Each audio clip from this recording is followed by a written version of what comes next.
Today's Midday Kentucky cooking segment brought to you by Creative Kitchen and Bath, where you will always cook in style. Welcome back to Midday Kentucky. I'm Chef Allison Davis here in the Wild Time Kitchen over in Chinaway, and I am making a low-carb meal that I think you're going to love. It is a cabbage stuffed burrito. So I'm making kind of a burrito mixture with ground beef, taco seasoning, all the good stuff. And then we're taking our cabbage leaves, and I've got them soaking a little hot water here, where we're going to soften those up so they're going to be nice and pliable and easy to kind of work and make those burrito shells. So we're just going to kind of let those keep working and softening up in the water.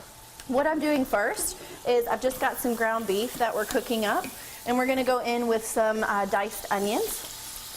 And we're just going to keep basically building this dish, and this is going to be our stuffing, okay? And so getting our onions in there, going in with some garlic. Gotta have the garlic. I love minced garlic. So that's just going to keep developing and building flavors in our dish. All right, so in addition to that, we are going to add in some diced tomatoes.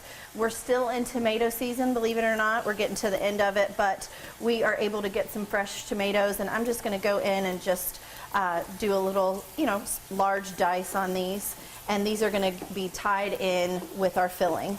It's going to add a little bit of moisture and not be so dry. And I love a good tomato in a taco or in a burrito, don't you? All right, in addition to this, we are going to add some cheese, and that cheese is also going to serve kind of as like our glue that really, when it melts in with the beef, it's going to help kind of hold all of that together. I was talking to the staff earlier, our little crew back here, and if you wanted, to even add like some more carbs into this, instead of it being low carb, you could add some rice to the stuffing and to the mixture as well to go into these cabbage rolls. All right, so I've got our tomatoes, but before I add that, I'm going to season up our mixture with some taco seasoning. And this is just an easy, kind of convenient, just convenience factor. If you have all these ingredients, you could certainly make your own taco mix, but we've got some chili pepper, some cumin, some paprika, red pepper, onion, salt, and garlic. So we've got a little bit more of that going in. All right, so that's just going to season up that beef and really give us that good taco flavor.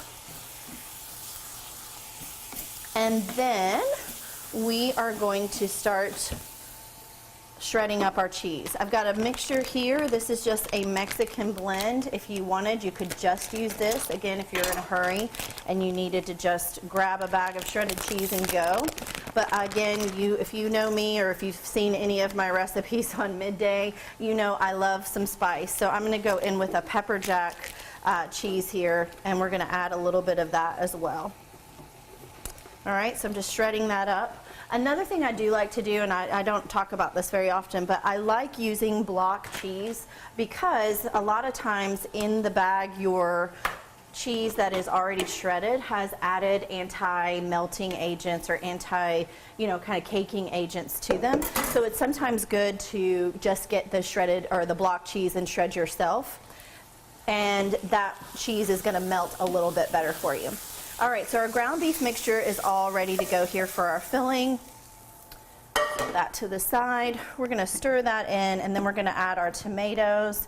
And you can start to see this is a perfect little taco mix coming together.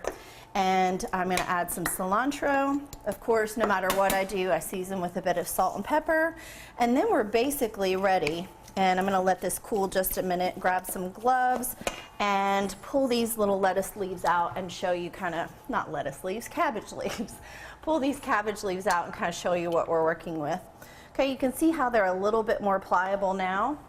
And you can start to just peel them off of the cabbage and their whole leaves. You want to keep them whole, so that way when you go to stuff, you can roll them up and everything's nice and tight. Okay, so guys, I'm going to finish this up. We're going to show you a finished product of this, and you can find this recipe at Midday Kentucky at WTVQ.com/recipes tab.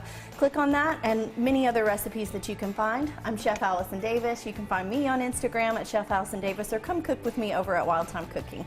Thanks again. We'll be right back after this short break.